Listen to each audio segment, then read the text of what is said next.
Bismillahirrahmanirrahim. Assalamu alaikum, my dear students. It's Salman Al Wahid here, and we are going to discuss a very special paper developed by me on the nucleus of grammar. Obviously, verb. We have got 4 sections as we see in our final PMC paper, and you just need to keep it in mind that discussion of a paper consolidates our learning and the preparation of exams. In fact, it brings 2 very essential jobs on one page. Therefore, be attentive, thoughtful throughout the discussion, and let's start with our section number 1. And the section number 1 is sentence completion. Here are some steps to solve the section appropriately.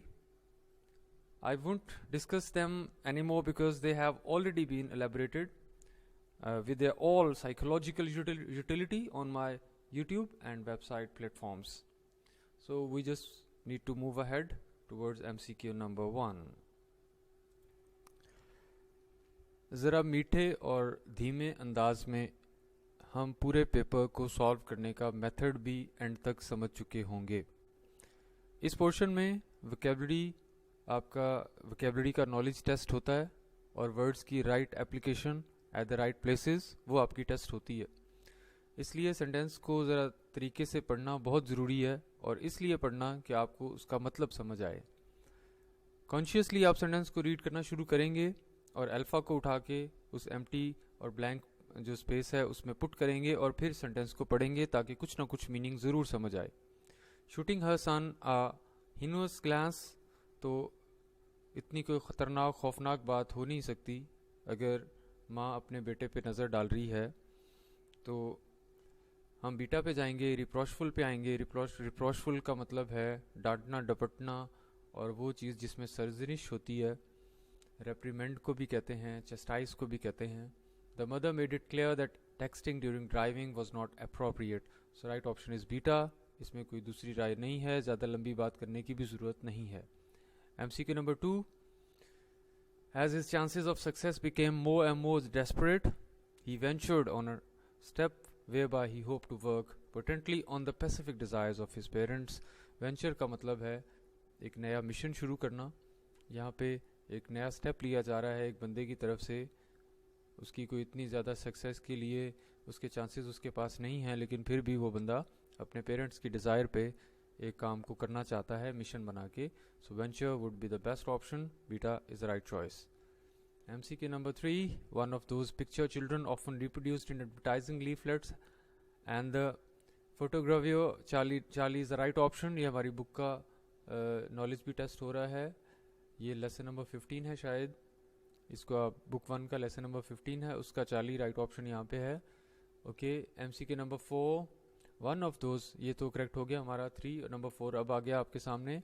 People react when convince that food is unjustly being kept away from them. रिएट का मतलब है फसाद बर्पा करना. फसाद को भी कहते हैं, नाउन का भी मतलब है और ये वर्ब के तौर पे भी यूज़ होता है. सो यहाँ पे ये वर्ब के तौर पे प्रेजेंट इंडेफिनिट में यूज़ हो रहा है. MCQ number 5. That is majority was tiny was due to a stupid quick of the electoral system. Quick यहाँ पे एक जो किरदार में जो डिफरेंट सा एक बिहेवियर होता है उसको क्विक कहते हैं, जो चीज़ थोड़ी डिफरेंट होती है बाकियों से. सो MCQ number 5 delta is the right option. प्यारे बच्चों, हर काम को करने का एक तरीका होता है. इस सेक्शन में अगर इसको रिवाइज करना चाहें तो वापस जाके उन्हीं 5 स्टेप्स को देख लें. अगर मैं रिवाइज कर दूं आधे मिनट में तो मैं ये कहूँगा कि सेंटेंस कंप्लीशन में पूरे नंबर लेने के लिए आपको इन्हीं स्टेप्स को फॉलो कर करके पक्का करना पड़ता है. सबसे पहला ये कि आप अल्फ़ा को प्लेस करते हैं, मीनिंग समझते हैं, फिर प्लेसिंग एंड रिप्लेसिंग पे आते हैं, फिर एक्सक्लूडिंग द ऑप्शंस पे आते हैं और इन 3 स्टेप्स तक आपका राइट ऑप्शन आपको पिक हो जाता है. अगर पिक ना हो फिर आप एमरजेंसी पॉइंट्स जो पॉइंट नंबर 4 और 5 हैं उनकी तरफ जाते हैं. अदरवाइज़ एक अच्छा MD कैट का स्टूडेंट जो कि अच्छी सी एंटिटेस की MD कैट वोकैबुलरी प्रिपेयर कर चुका हो उसके लिए कतन कोई मसला नहीं होगा कि वो पहले 3 स्टेप्स को फॉलो करके ही अपने राइट ऑप्शंस तक पहुंच जाए। नेक्स्ट हमारा पोर्शन है स्पॉट द एरर। और अगर मैं यहाँ पे 1 सेकंड के लिए ब्रेक लगा कि ये कहूँ कि हमारी टोटल जो ग्रामर एंट्री टेस्ट में आती है वो हमारा एरर आइडेंटिफिकेशन है। ये टैलेंट है हमारा कि हम एरर को आइडेंटिफाई कर सकते हैं या नहीं। इस टाइप ऑफ क्वेश्चन को हम स्पॉट द एरर कहते हैं, जबकि जो हमारे पास नेक्स्ट टाइप ऑफ क्वेश्चन है ग्रामर से जिसको सेंटेंस करेक्शन कहते हैं, उसमें भी हम बेसिकली एरर को ही आइडेंटिफाई कर रहे होते हैं कि 4 जो हमारे पास ऑप्शंस क्रिएट किए जाते हैं एक ही सेंटेंस को 4 डिफरेंट वेज से लिखकर अल्फा बीटा चार्ली और डेल्टा बना के, तो हम जैसे जैसे मिस्टेक्स पिक करते जाते हैं वैसे वैसे उस ऑप्शन को घर भेजते जाते हैं और एंड पे एक वही बच जाता है जो करेक्ट होता है। तो भले स्पॉट द एरर हो भले सेंटेंस करेक्शन हो, दोनों में आपका जो फाइनल टास्क है वो एरर आइडेंटिफिकेशन है, जो कि बिल्कुल ही आसान सा काम है, टीचर्स वाला काम है। आपने वक्ती तौर पे थोड़ा सा टीचर बन के सोचना है और सारी लर्निंग को भी इसी डायरेक्शन में लेके चलना है। स्पॉट द एरर के अपने स्टेप्स हैं, जैसे अभी मैं कह रहा था कि 4 सेक्शंस हैं, हर सेक्शन के अपने स्टेप्स हैं और जो साइकोलॉजिकल अंडरस्टैंडिंग की बेस पे मैंने डेवलप करके बहुत पहले से बोले हुए हैं। और आपने अगर सुना हो और अब आप आजकल फ्री भी हैं तो घर में बैठ के 1.25 घंटे की वो रिवीजन लाजमी ग्रामर की सुने जो पीएमसी 2020 पेपर से 2 दिन पहले यानी फ्राइडे के दिन अपलोड हुई थी और सारे का सारा पेपर उसी में से बना था, एक भी एमसीक्यू उससे बाहर नहीं था। तो 1.25 घंटे की टोटल ग्रामर की एक स्पीडी रिवीजन अगर आप अपने माइंड को फ्रेश रखने के लिए अक्सर औकात टाइम मिलने पे आप वो सुनते रहें तो भी आपके सारे मसले हल हो जाएंगे। उनमें से वो तो एक हमारी लर्निंग में स्पीड लाने के लिए है, लेकिन ये हमारा टेस्ट है तो हम टेस्ट के डिस्कशन पे वापस आते हैं। स्पॉट द एरर में हमें अपने स्टेप्स पता हैं कि एक्सक्लूडिंग द ऑप्शंस के लिए करने के बाद जो हमने फाइंडिंग द राइट कीवर्ड्स पे जाना है, अल्फा बीटा चार्ली और डेल्टा जो अंडरलाइन प्लेसेस हैं। मैं एलेबरेट नहीं कर रहा क्योंकि फिर टाइम लग जाएगा। आप ये दूसरे लेक्चर्स जो यूट्यूब वाले हैं वहाँ से सुन सकते हैं ताकि आपको आइडिया हो कि एक एक के ऊपर कितनी डिटेल और साइकोलॉजिकली हमें रास्ता दिखाया गया है कि कैसे इन चीज़ों को करके हम कम से कम वक्त में राइट ऑप्शन तक पहुंच जाते हैं। और यही हमारा गोल होता है कि इंग्लिश में हम ज़्यादा ना खपें, कम से कम टाइम में हम ज़्यादा से ज़्यादा एमसीक्यूज़ को सॉल्व कर लें। एमसीक्यू नंबर 6 पे आ जाएं जी। स्पॉट द एरर का पहला MCQ, my holistic healer referred me to other complementary medicine practitioners like acupuncturist, massage therapist and energy healers to help me relax. Help positive के तौर पे आ जाए तो फॉर्मल जो उस ऑर्डर में हम आगे बेयर इन्फिनिटिव यूज़ करते हैं। Delta is the erroneous place, ज़्यादा मुश्किल नहीं पड़ी हमें चूँकि पढ़ी हुई बात ही कॉजिटिव वर्ब्स हों, सब्जेक्टिव हों, इन्वर्जन्स हों, वर्ब के जो डिफ़िकल्ट कॉन्सेप्ट्स हैं जो अब आके आपको एंट्री टेस्ट में पढ़ने पड़े हैं उनमें से ये एक एमसीक्यू था। MCQ number 6, delta is the right option because we are just here to find out the error out of the sentence. MCQ number 7, किधर है जी मिस्टेक? लें जी, मुझे तो मिल गई है, अल्फ़ा बीटा चार्ली। अब आप एक अंडरलाइन प्लेस को देखते हैं तो आपके माइंड में 3 किस्म की सोचें आती हैं, क्या वो 100% मिस्टेक है या वो 100% मिस्टेक नहीं है, और तीसरी जो डामाडोल चॉइस है कि मिस्टेक लग रही है पता नहीं है कि नहीं।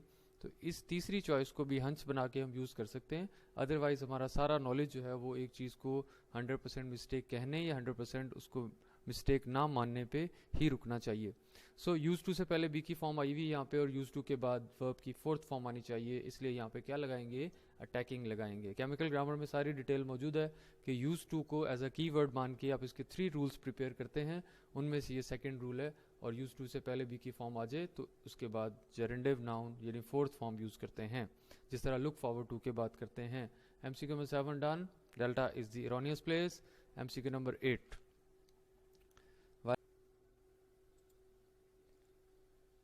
नेक्स्ट एमसीक्यू हमारे पास है MCQ number 8, while buyers are not thrilled by rising prices, raising prices is one of the ameliorative responses to the changes in scarcity conditions.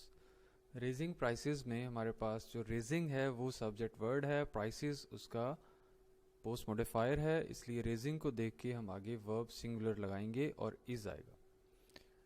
MCQ number 9 जी, ये तो करेक्ट कर लिया हमने, Charlie is the erroneous place. Number 9 पे आ जाएं। Third conditional की inversion, final paper से जो 1.5-2 दिन पहले की रिवीजन है उसमें मैंने इस पे बात करते हुए कहा था कि इसको इम्पोर्टेंट है, देख लें थर्ड कंडीशनल की इन्वर्जन। और यही पास पेपर मैं कह रहा हूँ, यही हमारे 2020 के पेपर का एमसीक्यू बिल्कुल ऐसा ही था। थर्ड कंडीशनल की इन्वर्जन मौजूद थी एक एमसीक्यू में। सो यहाँ पे फिर थर्ड कंडीशनल की इन्वर्जन है और इफ को गायब करके इन्वर्जन लाके हैड को पहले लिखा गया है, और हम इसको ग्रामेटिकल जो नोशन इसके साथ अटैच करेंगे वो एग्जैक्ट वही होगा जो थर्ड कंडीशनल में हमारे पास टेंसेस का जो इक्विलिब्रियम है वो मेंटेन करेंगे। हैड और थर्ड फॉर्म आ चुकी है, अब दूसरी तरफ वुड हैव और थर्ड फॉर्म आएगी, इसलिए delta is the erroneous place. MCQ number 9, delta is the erroneous place. Number 10, zero condition लग रहा है मुझे। If one lives in Sibi one day and in Murree the next, he will certain to feel the change in temperature नहीं होगा, he is certain to feel the change in temperature होगा। Charlie is the erroneous place. MCQ number 11 क्या है जी? Our new neighbours had been living in चौकसवर शहीद since 10 years नहीं होगा, फॉर 10 years होगा। बच्चों वाला एमसीक्यू था, इस पे तो ज़्यादा बात करने की ज़रूरत ही नहीं है। Number 12, I suggest that he go to the doctor as soon as he returns from taking the exam. Subjective है, दैट से पहले 10-12 वर्ब्स हैं, अगर वो आ जाएं तो दैट के बाद बेयर इन्फिनिटिव यूज़ करते हैं, भले सब्जेक्ट सिंगुलर ही क्यों ना हो। और इसकी इन डिटेल हमारी गुफ्तगू वर्ब के लेक्चर में मौजूद है।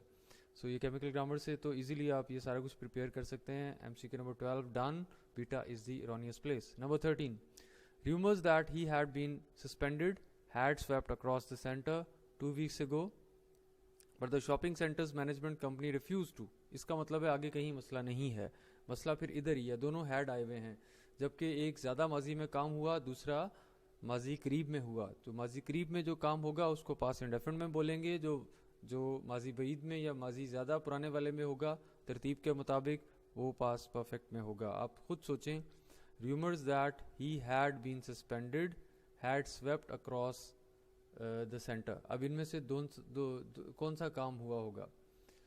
rumors बाद में, पहले सस्पेंशन, इसका मतलब है had been suspended ठीक है, और आगे क्या आएगा? swept across the center आएगा, had swept across the center नहीं आएगा, क्योंकि सस्पेंशन पहले होगी और rumors बाद में फैलेंगी। इसलिए उस ऑर्डर के मुताबिक जो पास्ट में हमारे पास टाइम को अरेंज करता है उसी को फॉलो करेंगे। MCQ number 13, beta is the erroneous place. MCQ number 14, Ehsan's wisdom teeth were troubling him, so he went to a dental surgeon to see about having them pulled.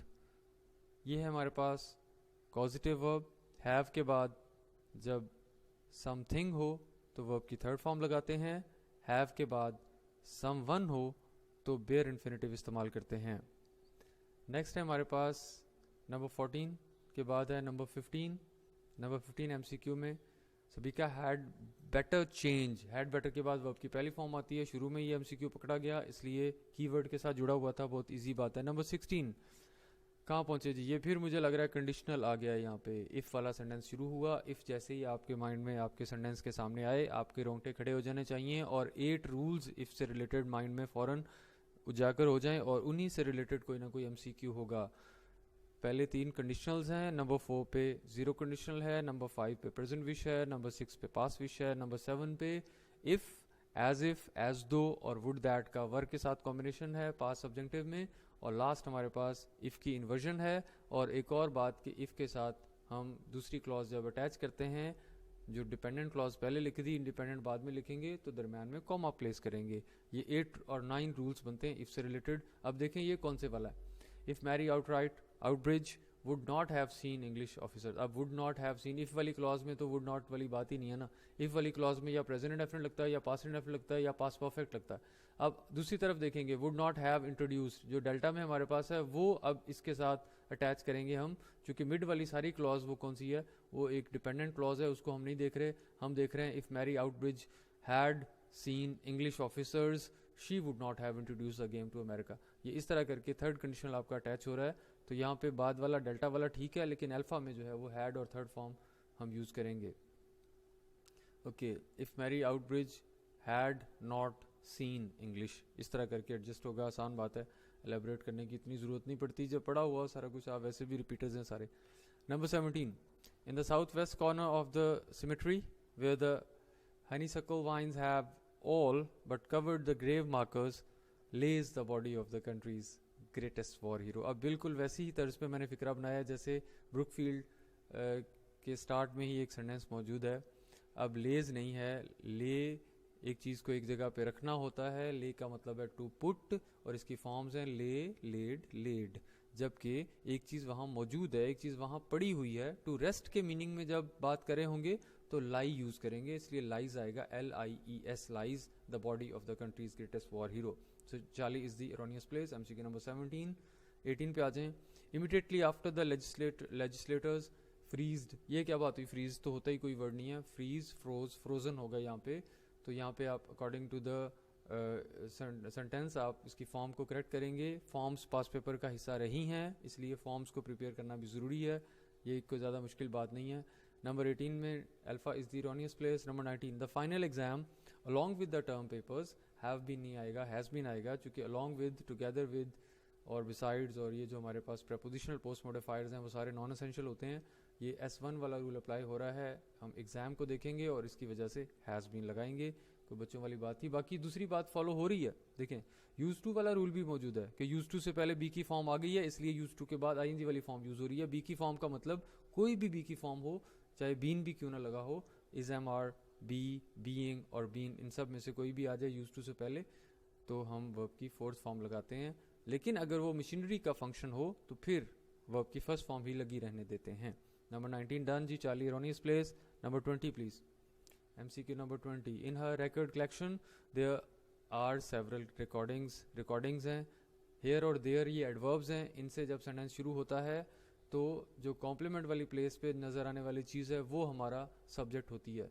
here are many books, here is one book. अब one book और many books ने आपको define किया कि verb singular होगा या plural होगा, क्योंकि हेयर और देयर दोनों सब्जेक्ट्स नहीं हैं बल्कि एडवर्बियल्स हैं. एडवर्बियल्स ऑफ प्लेस हैं, एडवर्ब्स ऑफ प्लेस हैं, इसलिए इनको देख के वर्ब नहीं लगेगा बल्कि इनके बाद वाले वर्ड को देख के हम वर्ब एडजस्ट करेंगे. Beta is the erroneous place. Childish MCQ number 21.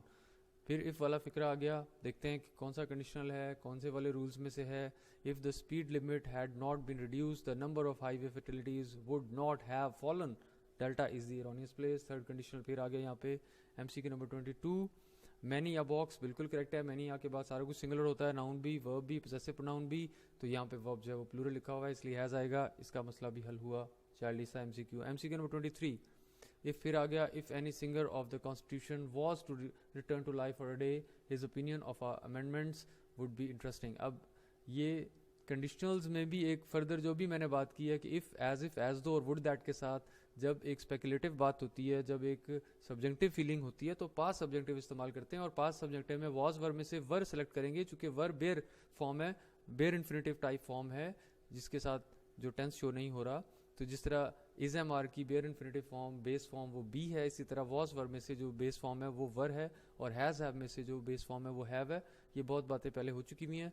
तो अब हम देखेंगे कि कहा क्या जा रहा है. कहा यह जा रहा है अगर कॉन्स्टिट्यूशन के जो सिंगर्स हैं जिन्होंने पहली दफ़ा कॉन्स्टिट्यूशन, अमेरिकन कॉन्स्टिट्यूशन बना था और गाया था, तो उनमें से कोई आज जिंदा हो जाए एक दिन के लिए या ज़िंदगी के लिए, उसको ज़िंदगी मिल जाए, his opinion of our amendments would be interesting. उसका हमारी आजकल की अमेंडमेंट्स के बारे में उसका ओपिनियन जो है वो क्या हो जाएगा. अब सिंगर्स कह रहा हूँ, सॉरी गलती लगी है पढ़ने में. साइनर्स है, साइन करने वाले, यानी कॉन्स्टिट्यूशन को साइन करने वाले जो 1774 में उसके बाद से वाशिंगटन साहब आगे उन्होंने, या हमारा अपना कॉन्स्टिट्यूशन हो, हमारा जो 1973 वाला कॉन्स्टिट्यूशन हो, उसको साइन करने वाले जितने भी लोग हैं, आज उनमें से कोई फौत हो गया और वो ज़िंदा हो जाए, हम कहें कि वो ज़िंदा होकर आज ज़रा देखे कि कौन कौन सी अमेंडमेंट्स हमने की हैं, तो वो बड़ा ही ऑकवर्ड फील करेगा या उसको डिफरेंट एक फीलिंग आएगी. ये कहने का मकसद ही है. इसलिए यहाँ पे पास्ट सब्जेक्टिव की बेस पे वर यूज़ करेंगे कि सच्ची मुच्ची तो वो ज़िंदा नहीं हो रहे, हम तो एक स्पेकुलेटिव बात कर रहे हैं और इसलिए पास्ट सब्जेक्टिव यूज़ करेंगे. Beta is erroneous place. MCQ number 23. Elaboration इतनी ज़्यादा मैं नहीं कर रहा, मैं जल्दी बोल रहा हूँ क्योंकि आपने पढ़ा हुआ है, तो सिर्फ एक हिंट देना होता है, बाकी बंदे के माइंड में वो पेज नंबर भी आ जाता है, बंदे के माइंड में वो सारी टीचर की ऑलरेडी कही गई बात भी वापस आ जाती. So also no doubt the pieces of the sun were when they were first thrown off. ये मुझे कोई लेसन की लाइन लग रही है द डाइंग सन की, और वो लाइन हो या ना हो, लेकिन इस गिवन MCQ में आपने अगर ग्रामर के रूल को चेक कर लिया, एवेल्यूएट कर लिया, तो इसका मतलब आपको सारी बुक्स आती हैं. बुक्स पढ़ते रहें, लेकिन बुक्स अब इतनी इंपॉर्टेंट नहीं रह गई. मैंने पहले भी कहा था, मैंने PMC 2020 से भी पहले कहा था कि बुक्स से पेपर नहीं आना, उसकी वजह ये भी बता दी थी आपको कि नेशनल चीज़ हो गई है, और नेशनल चीज़ में जो किसी एक स्पेसिफिक प्रोविंस की बुक्स में से चीज़ें नहीं आएंगी, खासकर इंग्लिश के हवाले से, और आपकी प्रोफिशेंसी टेस्ट होगी, और प्रोफिशेंसी टेस्ट ही रहेगा इस साल भी जैसे पहले हुआ है। तो इसलिए इन्वर्जन के रूल पे जाना पड़ेगा, no doubt, nowhere, no sooner, no later, never again, never before, rarely, barely, seldom, often, how often वगैरह। अगर ये क्लॉज के शुरू में आ जाए तो इन्वर्जन अप्लाई करते हैं, और इन्वर्जन में वर्ब पहले आता है, सब्जेक्ट बाद में चला जाता है, तो वर्ब पहले आएगा। So also no doubt were the pieces of the sun, Charlie is the erroneous place, verb को सब्जेक्ट के बाद लिखा हुआ है। हालांकि हमें जब मोटे ताज़े से एडवर्ब्स अगर क्लॉज के शुरू में नज़र आ जाएं तो इन्वर्जन लाना ज़्यादा फॉर्मल होता है। सो चार्ली इज अरोनियस प्लेस डाइंग सन वाले लेसन में से भी है, और हमने लेसन को छोड़ के बात की है कि हमें रूल आना चाहिए ताकि हम पिक भी कर सकें। कोई भी दुनिया का सेंटेंस बना दिया जाए तो रूल हमें अच्छे तरीके से हम पिक कर सकें एरर कहाँ पे है। There is little likelihood of them getting a disease नहीं आएगा, बोलने में तो बड़ा बैलेंस्ड लग रहा है, लेकिन of their getting a disease. Generative noun से पहले हम कौन सा केस यूज़ करते हैं, कितना रटा लगाया हमने इसको कि हम पोजेसिव केस यूज़ करते हैं, और उसकी भी एट्रीब्यूटिव फॉर्म यूज़ करते हैं। So Charlie is erroneous place. Number 26 the goodly number of people. अब जिन्होंने गुडली नहीं सुना हुआ वो इसी को मिस्टेक मान लेंगे, जबकि बहुत दफ़ा मैंने बोला है कि गुडली एग्जिस्ट करता है। गुडली रीजनेबल को कहते हैं, और why boys fail in college में भी ये वर्ड मौजूद है। तो बहुत सारी प्लेसेस में हम लैक ऑफ नॉलेज की वजह से मार खाते हैं। वो आई कैचिंग, मैं आपको पेपर बनाने का भी साथ साथ बताता रहता हूँ कि कैसे पेपर में हम चीज़ें डिज़ाइन करते हैं, फाइनल पेपर में भी कैसे चीज़ें डिज़ाइन होती हैं। एक एरर होती है, एक आपका आई कैचर होता है। अब इस पूरे सेंटेंस में से ये सबसे बड़ा आई कैचर है। लैक ऑफ नॉलेज की वजह से इंटर का स्टूडेंट पहले तो हंसने लग जाएगा, भी यार ये क्या लिख दिया राइटर ने, ये क्या पेपर मेकर ने, गुडली। इतना भी आसान एमसीक्यू होता है कोई कि गुडली एमसीक्यू में मिस्टेक है, लो जी बस जल्दी जल्दी टिक लगाया, आगे बढ़ गए। जबकि लैक ऑफ नॉलेज की वजह से ये मिस्टेक हुई है। अगर उसे पता हो कि गुडली एक वर्ड है और एक एडजेक्टिव है और इसका एक मीनिंग है, तो वो इसको स्किप करेगा, आगे जाएगा और देखेगा कहीं और मिस्टेक है कि नहीं। कहाँ जी, रिजेंबल्ड विद। अब ये हमारा कीवर्ड है वर्ब का, रिजेंबल के साथ विद नहीं लगता, रिजेंबलेंस के साथ लग सकता है, नाउन के साथ लग सकता है, वर्ब के साथ। कुछ ऐसे वर्ब्स ऐसे हैं जिनके अंदर अपना मीनिंग ही ऐसा है कि आगे किसी प्रपोजिशन की ज़रूरत नहीं रहती। वो हमारे 20 के राउंड अबाउट वर्ड्स हैं, केमिकल ग्रामर में डिटेल में लिखे हुए हैं। वो एक दफ़ा पढ़ने से याद हो जाते हैं, और इनका पॉपुलर एमसीक्यू आसानी से बन जाता है। सेकेंड ईयर से लेके एंट्री टेस्ट तक इनको बहुत ज़्यादा दफ़ा हम देखते हैं। I loved with my country wrong होगा, आई लव माई कंट्री होगा। इसी तरह I hate with that person wrong होगा, आई हेट दैट पर्सन होगा। इस तरह हमारे पास टोटल 20 वर्ब्स हैं, इनको लाजमी देखना है आपने, बल्कि देख के ही आपने पेपर दिया होगा, ऐसे तो कोई भी नहीं देता ना paper. MCQ number 27, only one of the बहुत बड़ा कीवर्ड है, और इसको हमने 4 इसके रूल्स पक्के किए हुए हैं। वन ऑफ द के बाद noun plural, verb singular, one of the के बाद WH क्लॉज में वर्ब प्लूरल, लेकिन वन ऑफ द की बजाय ओनली वन ऑफ द आ जाए तो डिपेंडेंट क्लॉज का वर्ब भी सिंगुलर और इंडिपेंडेंट क्लॉज का वर्ब भी सिंगुलर। तो only one of the students who is taking my lectures on different topics of grammar is among my favorites. Delta is the erroneous place. 27 done. 28 पे आ जाएं। We are looking at the ambulatory services throughout this country, and we are boosting the skills of rural nurse practitioners so that they can deal in the trauma. Deal in the trauma नहीं होगा, deal in का मतलब होता है कारोबार करना, इसलिए ये तो बिल्कुल नहीं यहाँ फिट आता। आप तो एक बीमारी से नबरदाश्त हो रहे हैं, तो deal with आ सकता है। तो इस वजह से चार्ली तो आ ही नहीं सकता। चार्ली में डील इनका एक अपना मतलब है, फ्रेजल वर्ब है, और ये इस जगह पे मिसफिट है, इसलिए फ़ौरन पढ़ते सारी इसको घर भेजेंगे और कहेंगे यही मिस्टेक।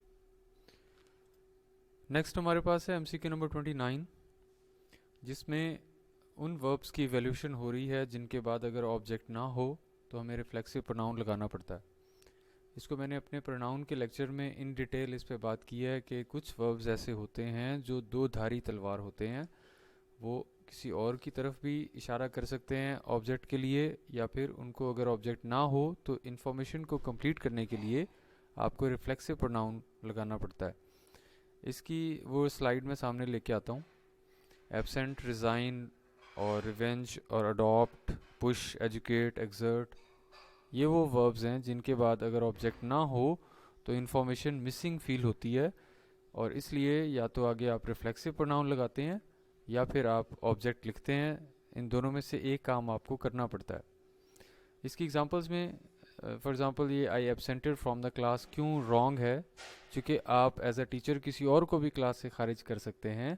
अब इससे क्लियर नहीं है कि आपने खुद को वहाँ से छुट्टी मारी है या किसी और को क्लास से निकाल दिया, इसलिए इस वर्ब में जब तक ऑब्जेक्ट नहीं होगा तो मीनिंग इन्फॉर्मेशन इनकम्प्लीट रहेगी और एक बहुत बड़ा फ्लॉ क्रिएट हो जाएगा। ऐसे वर्ब्स को मैं धोधारी तलवार इसीलिए कह रहा था।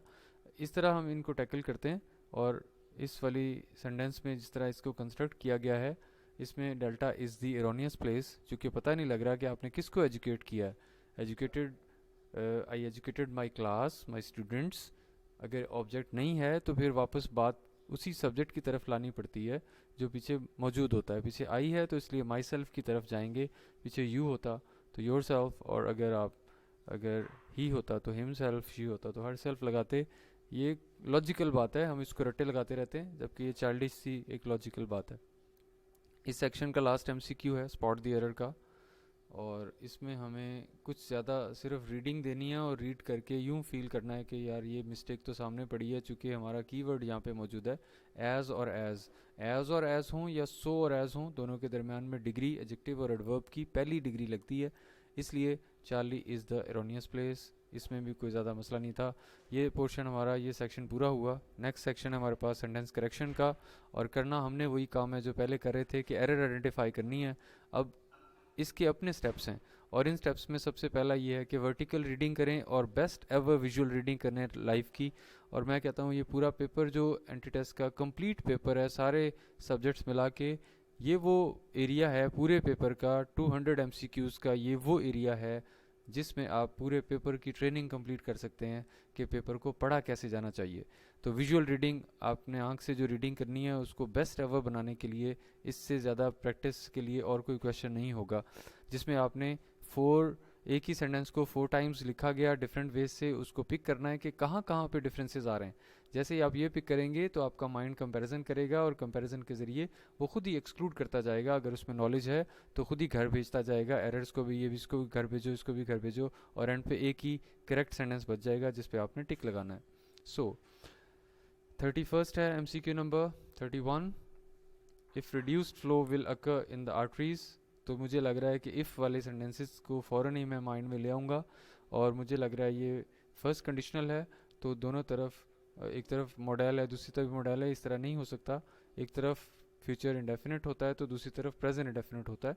तो if reduced flow occurs in the arteries, ये हो गया हमारा जो डिपेंडेंट क्लॉज है। और इसकी जो इंडिपेंडेंट क्लॉज है वो है it can lead to a type of chest pain. और दरमियान में हमने आर्टरीज को मॉडिफाई करने के लिए एक पोस्ट मॉडिफाइंग क्लॉज लगाई है, दैट सप्लाई योर हार्ट। एक जगह पे दैट सप्लाईज लिखा हुआ है, अब दैट से हु, विच और दैट रिलेटिव प्रोनाउंस हैं, और ये स्पीड ब्रेकर्स हैं सेंटेंस के, किसी भी नाउन या प्रोनाउन पे रुक के आप उसको मॉडिफाई कर सकते हैं। इसी तरह यहाँ पे दैट से पहले हमने जो आर्टरीज लिखा है उसको देख के हमने दैट के बाद वाला वर्ब सेलेक्ट करना है। दैट सप्लाईज इसलिए नहीं हो सकता क्योंकि दैट से पहले आर्टरीज है। यहाँ पे दैट से पहले आर्टरीज और उसके बाद वर्ब प्लूरल सप्लाई लिखा है, इसलिए हर एंगल से बैलेंस हो गया हमारा sentence. Delta is the right option. MCQ number 32, no, how to और वर्ब की फर्स्ट फॉर्म। ह्यूमन स्किल्स को शो करने के लिए हाउ टू और वर्ब की फर्स्ट फॉर्म लगाते हैं नो के बाद, और ये पूरा एक पैटर्न है जिसको फॉलो किए बगैर आप स्किल्स के बारे में, उनकी कैपेसिटी के बारे में नहीं बता सकते। इसलिए he knows how to repair, how to repaired घर चला जाएगा, और नोज़ टू रिपेयर ये वैसे ही चला गया। बीटा और डेल्टा सबसे पहले घर जाएंगे, और अल्फा और चार्ली को आपको पढ़ना पड़ेगा without taking whole the car part, नहीं होगा द होल कार अपार्ट होगा, यानी कि होल। और जो हमने बात की हुई ना, सिर्फ ऑल और बोथ ऐसे वर्ड्स हैं जिनके बाद दा को प्लेस करते हैं, बाकी सारे जितने भी वर्ड्स हैं दा उनसे पहले आता है, इसलिए दा जो है होल से पहले लगाएंगे। ये हमारा वो आर्टिकल का रूल है, बहुत सिंपल सा। नेक्स्ट MCQ हमारे पास है MCQ number 33, the all students are looking forward to spending. Start में ही मिस्टेक है, वर्टिकल रीडिंग में आप अल्फ़ा को तो फ़ौरन ही घर भेज देंगे, क्योंकि अभी हमने बोला ऑल और बोथ दो वर्ड्स ऐसे हैं जिनके लिए जो डेफिनेट आर्टिकल दा है वो इनके बाद आता है और ये पहले आते हैं, इसलिए अल्फ़ा फ़ौरन घर जाएगा। बीटा, चार्ली और डेल्टा को ही वर्टिकली आप पढ़ेंगे, तो नेक्स्ट मिस्टेक आपको पिक होगी लुकिंग फॉरवर्ड टू के फ़ौरन बाद स्पेंडिंग। तो जो चार्ली है उसमें स्पेंडिंग लिखा हुआ है टू के बगैर, जबकि डेल्टा में टू स्पेंड लिखा हुआ है। चार्ली और डेल्टा दोनों चले जाएंगे घर और बच जाएगा ओनली बीटा। इसके अलावा द सन है आगे, ये इसकी मिस्टेक इस साल पेपर में भी थी, सन के साथ दा लगता है, कितनी कॉमन बात है। उसमें मैं चाहता तो किसी में भी दाव उड़ा देता तो एक और वे क्रिएट हो जाना था चेकिंग का, लेकिन चूंकि वो सब में दा सन है इसलिए आपकी बचत हो गई है। MCQ number 34, Bob could easily have gotten a higher score. ये फिर मुझे कंडीशनल लग रहा है, इफ़ आ गया इसमें तो कुड इजीली हैव गॉटन, इसका मतलब है ये थर्ड कंडीशनल होगा। किया बस इतना सा है कि जो डिपेंडेंट क्लॉज है उसको बाद में लिख दिया और इंडिपेंडेंट क्लॉज को पहले लिख दिया, इसलिए दरमियान में इफ़ आ गया और कहीं पे कॉमे की गुंजाइश पैदा नहीं हुई। लेकिन जब हम इफ़ के साथ कॉम्बिनेशन कॉमे का रटा मारते हैं तो हमें पता होना चाहिए कि उस सूरत में कि जब डिपेंडेंट क्लॉज इफ़ वाली जो डिपेंडेंट क्लॉज है वो पहले और इंडिपेंडेंट क्लॉज बाद में लिखें तो तब हमारे पास जो दरमियान में कॉमा प्लेस करते हैं। सो ये थर्ड कंडीशन है, इसको इक्वलाइज कर लें और आसानी से पिक होता है। 40 इज़ द राइट ऑप्शन, बाकी कहीं ना कहीं कुछ ना कुछ मिस्टेक मौजूद है। MCQ number 35, in one fluid motion Clara swung, तो स्वैंग स्वंग स्वंग उसकी फॉर्म्स याद रखनी है। ये स्वैंग ये स्वंग स्वंग स्वंग लिखा हुआ है तो स्विंग की फॉर्म्स हमने देखनी है। स्विंग की जो ब्रिटिश फॉर्म्स हैं वो स्विंग स्वंग स्वंग हैं, पल्ले बांध लें, स्विंग स्वंग स्वंग। जबकि अमेरिकन्स ने इसको स्विम स्वैम स्वम की तरह स्विंग स्वैंग स्वंग भी कहना शुरू किया हुआ है, जो कि अमेरिकन डिक्शनरीज में मौजूद है। लेकिन हम चूँकि ब्रिटिश क्लासिकल इंग्लिश और उसके ग्रामर के ही स्टूडेंट्स हैं और उसी की वैल्यूशन होती है ग्लोबली टेस्टिंग में, तो इसलिए हमें स्विंग स्वंग स्वंग पे ही रुकना पड़ेगा और यही हमारे लिए करेक्ट ऑप्शन होगा। इसलिए अल्फ़ा घर जाएगा और पास्ट इंडेफिनिट यूज़ करें तो सेकंड फॉर्म आ गई, Clara swung the torch and clubbed. अब पास्ट इंडेफिनिट है तो हमारे पास पैरेलिज्म भी सेकंड फॉर्म का सेकंड फॉर्म के साथ चलेगा, इसलिए डेल्टा घर जाएगा जिसमें एंड क्लब अकेला लिखा हुआ है, ये भी वर्ब है और इसलिए पैरेलिज्म के मुताबिक बच कौन से गया, बीटा और चार्ली। और अब फ़र्क देखेंगे और कहाँ पे, एज हार्डर एज और एज के दरमियान डिग्री कितना बच्चों वाली बात है, सो और एज हो या एज और एज हो डिग्री फर्स्ट लगती है मिड में, इसलिए हार्ड यूज़ करेंगे, चार्ली घर जाएगा, only beta is the right option. MCQ number 36, after he won the marathon relative easily लिखा होगा एक में मैंने, ये रिलेटिव इजीली नहीं है, रिलेटिवली इजीली होगा, फिर हैड वन होगा चूँकि पहले जीता जाएगा और उसके बाद कंटिन्यू करने का डिसीजन होगा। तो वही वाला मेथड है कि ज़्यादा माजी में जो काम हो रहा है उसको हम पास परफेक्ट में बोलते हैं और माजी करीब में जो हो रहा है उसको पास इंडिफरेंट में बोलते हैं। लेकिन उस सूरत में कि जब पास में दोनों काम एक ही मोमेंट में हो रहे हों, उस मोमेंट में हम फिर दोनों तरफ पास इंडेफिनेट लगा सकते हैं। लेकिन चूंकि यहाँ पे क्लियर है कि एक ज़्यादा माजी में काम हो रहा है, एक माजी करीब में, तो इस वजह से beta is the right option. बाकी ईजीली हमारा एडवर्ब है, उसको एडवर्ब को फर्दर मॉडिफाई भी एडवर्ब ही करता है, तो रिलेटिवली ईजिली होगा, रिलेटिव ईजिली नहीं होगा। MCQ number 36 done, beta right option. 37 please, ये हमारा है सब्जेंटिव। जब आप एक सेंटेंस को पिक करते हैं तो फ़ौरन देखते हैं कि वो किस रूल से बिलोंग करता है, बुक का कौन सा पेज है जिस पे वो लिखा हुआ, तो फ़ौरन क्लिक करना चाहिए उसको। तो वर्ब में हमारे पास जितनी डिटेल मौजूद है, केमिकल ग्रामर में nearly more than 30 pages, round about 30 pages हैं जो वर्ब को ही लेके चल रहे हैं, उनमें सारे उसके एस्पेक्ट्स कवर होते हैं। स्टार्ट में एक कैटलॉग दिया हुआ है और उस कैटलॉग के बेस पे आप टिक लगाते जाते हैं जैसे जैसे वर्ब की चीज़ें आगे आगे बढ़ती हैं और याद करते जाते हैं आप। So we insisted that she take the rest of the day off to recover from her cold, तो डेल्टा में इसलिए करेक्ट है चूँकि insist, urge, prefer, propose, recommend, desire, ये दैट से पहले ये 12 वर्ब्स हैं, अगर ये आ जाए तो दैट के बाद बेयर इन्फिनेटिव यूज़ करते हैं चूँकि काम अभी नहीं हुआ होता, इसलिए आप किसी टेंस में उसको कैद नहीं कर सकते, तो शी के आने के बावजूद टेक आएगा। ऐसा ही एक MCQ अभी पहले मैंने दिया था, वो भी हमने डिस्कस कर लिया, इसलिए ये इजी था हमारे लिए, delta is the right option. MCQ number 38, the book, अब दैट से पहले कॉमन नहीं आता, दैट एसेंशियल क्लॉज को शुरू करता है और विच जो है नॉन एसेंशियल क्लॉज को शुरू करता है। दैट और विच दोनों आ सकते थे बुक के लिए यहाँ पे, लेकिन जो हम इंफॉर्मेशन देना चाहते हैं उसमें वो पार्ट इंपॉर्टेंट है, the book belongs to the teacher. अब बुक के बारे में क्लैरिटी नहीं है कि कौन सी बुक, लेकिन जो एसेंशियल क्लॉज हम बीच में पुट कर रहे हैं, that you see lying on the table, ये वाली जो एसेंशियल क्लॉज है, ये एसेंशियल क्लॉज इसलिए है कि उसके बगैर बुक को डिफाइन करना मुश्किल है, इसलिए ये एसेंशियल क्लॉज होने की वजह से दैट इसके शुरू में आएगा और दैट से पहले कॉमा भी नहीं आता। और एसेंशियल क्लॉज उस सेंटेंस का इस कदर ज़्यादा उसका हिस्सा बन जाती है कि उसको कॉमास लगा के एक आइसोलेटेड चीज़ नहीं शो कर सकते आप, वो उसी सेंटेंस में रच बस जाती है इस वजह से। MCQ number 38 done, beta right option. MCQ number 39, having के बाद वर्ब की थर्ड फॉर्म जो हम यूज़ करते हैं, पास्ट पार्टिसिपल यूज़ करते हैं, having killed the snake, he was feeling very comfortable, having completed his task, he was feeling very comfortable. तो having के बाद verb की third form हम use करते हैं. तो ये simple बात है. Having lost the election, having lost the election, सब में ही verb की third form है. Okay. इसमें जो एक इंक्वायरी का लेवल मैंने पुट किया है वो मेन वर्ब के बाद इन्फिनेटिव कब लगाते हैं और मेन वर्ब के बाद जेरेंडिव नाउन कब लगाते हैं. ये बड़ी इंपॉर्टेंट बात है. बहुत सिंपल एक्सप्लेनेशन है इसकी कि जब काम अभी होना हो तो आगे इन्फिनेटिव पुट करते हैं और काम पहले से जारी हो तो जेरेंडिव नाउन यानी वर्ब की फोर्थ फॉर्म पुट करते हैं. इंटेंड्स और डिसाइड वगैरह ये अगर आप टेबल देखते हैं हमारी बुक का तो लेफ़्ट साइड पे जो हमारे पास वर्ड्स हैं ना उस टेबल में जो ये शो करते हैं कि काम अभी होना है उनके साथ आगे इन्फिनेटिव पुट करते हैं. तो इंटेंड्स के बाद एक एमसीक्यू में एक ऑप्शन में स्पोर्टिंग लिखा हुआ है, एक में टू स्पोर्ट लिखा हुआ है. तो ये मेन वर्ब के बाद अब डिसाइड करना पड़ गया कि क्या लगाएं. अभी काम चूँकि होना है इसलिए हम टू और वर्ब की फर्स्ट फॉर्म यानी इन्फिनेटिव यूज़ करेंगे. लेकिन जब मैं कहूँ कि ही केप्ट टू वॉक या ही केप्ट वॉकिंग तो आपके माइंड से फ़ौरन आंसर आता है कि यार काम तो पहले जारी था इसलिए ही केप्ट वॉकिंग होगा. लेकिन he decided to kill the snake होगा, he decide killing the snake नहीं होगा. अब इसी तरह इन्जॉय एक वर्ड है वो फिक्स लगाएं इसको उसी टेबल के तहत कि इन्जॉय राइट साइड पर लिखा है या लेफ्ट साइड पर लिखा है. तो इन्जॉय राइट साइड वाले टेबल्स में मौजूद है और इन्जॉय के बाद फोर्थ फॉर्म यूज़ करते हैं. ही इन्जॉयड टू गो देयर नहीं होगा, ही इन्जॉयड गोइंग देयर होगा.